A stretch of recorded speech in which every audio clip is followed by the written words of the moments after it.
الصلاة والسلام على سيد الأنبياء والمرسلين سيد الأولين والآخرين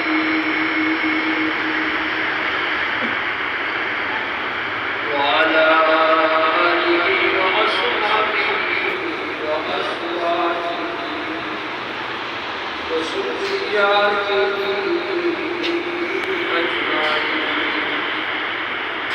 أما بعد فأعوذ بالله من الشيطان الرجيم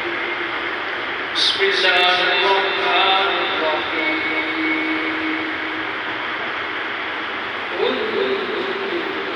أمواتا قال الله تعالى في مقام آخر هل أتى على الإنسان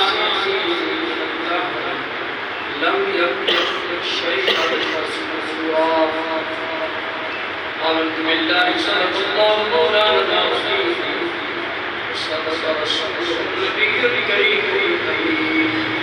الصلاة والسلام عليك يا سيدي يا رسول الله وعلى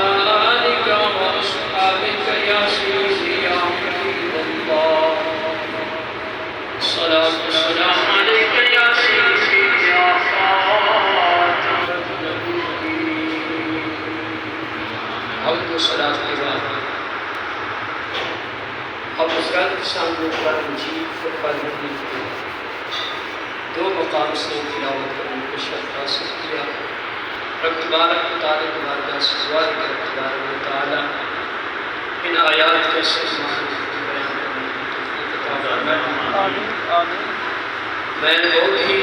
مشکور ہوں اپنے موسم اور ہمارا دارالعلوم قادریہ جو ہے اس کے روح رواں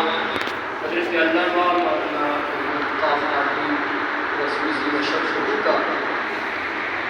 اور اپنے اساتذہ کرام کا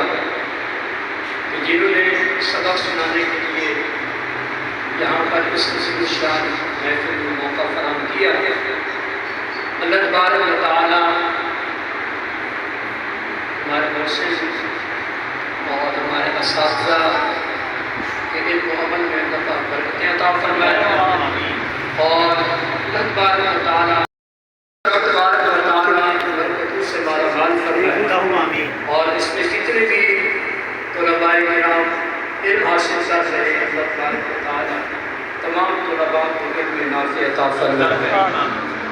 عزیزان محترم قرآن مجید فرقان حمید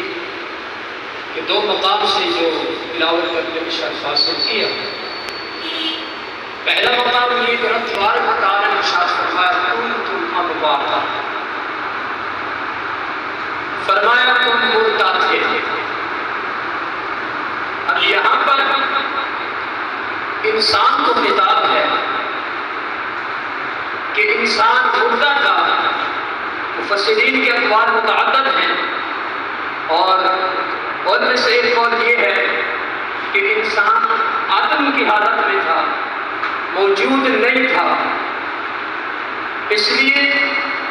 کہ عدم سے وجود میں انسان کو لایا گیا ہے اور وحدہ لا شریک کی ذات وہ ذات ہے جو ہمیشہ سے ہے اور ہمیشہ رہے گی لیکن انسان یہ پہلے نہیں تھا تو یہ عدم سے وجود میں لایا گیا اور پھر دوسرے مقام پر رب تبارک و تعالی نے ارشاد فرمایا هل أتى على الإنسان حين من الدهر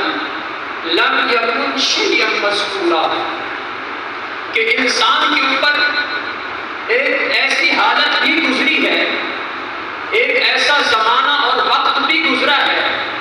کہ لم یکن شیئا مذکورا کہ اس میں یہ شیء مذکور نہ تھا انسان شیء مذکور نہ تھا موجود تھا لیکن مذکور نہیں تھا تو یہ حقیقت ہے کہ اب بھی اگر ہم غور و فکر کریں تو بہت سارے لوگ یہاں پر موجود ہیں، اس کائنات میں موجود ہیں، لیکن وہ موجود تو ہیں، مذکور نہیں ہے، ان کا ذکر نہیں کیا جاتا، ان کو یاد نہیں کیا جاتا، ان کے بارے میں کوئی گفتگو کرنے والا نہیں ہوتا، لیکن بہت ساری ایسی ہستیاں بھی ہیں کہ موجود نہیں ہیں لیکن مذکور ہیں۔ سبحان اللہ، سبحان اللہ۔ موجود نہیں ہیں لیکن مذکور ہیں۔ اس سلسلہ میں سمجھنے کے لیے آسان سی بات یہ ہے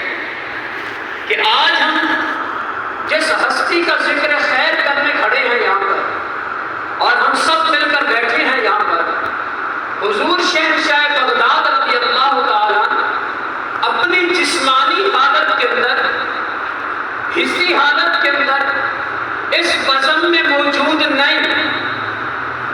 روحانی تجلیات کے ذریعے سے آپ موجود ہیں،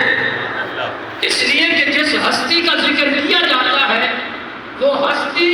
اپنی اس مجلس کے اندر وہ ہستی موجود ہوتی ہے جس ہستی کا ذکر کیا جاتا ہے۔ تو روحانی طور پر شہنشاہ بغداد کی ذات موجود ہے، لیکن جسمانی طور پر موجود نہیں، لیکن مذکور ہے۔ آج ان کا ذکر ہو رہا ہے تو پتہ کیا چلا؟ پتہ یہ چلا کہ انسان کے اندر دو گروہ ہیں، ایک وہ جو موجود ہونے کے باوجود بھی مذکور نہیں، موجود ہونے کے باوجود بھی مذکور نہیں، اور دوسری کیفیت انسان کی یہ ہے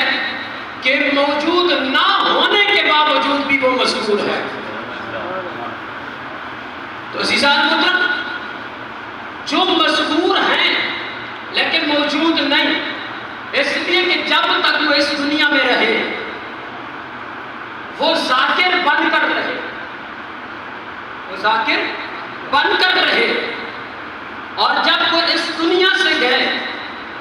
وہ ذاکر اس انداز میں بن کر گئے کہ ان کی زبان سے بھی ذکر، ان کے لبوں سے بھی ذکر، ان کی آنکھوں سے بھی ذکر، ان کے سر سے بھی ذکر، ان کے سر سے لے کر پاؤں کے حصے تک ہر حصہ جسم کا وہ ذاکر رہا،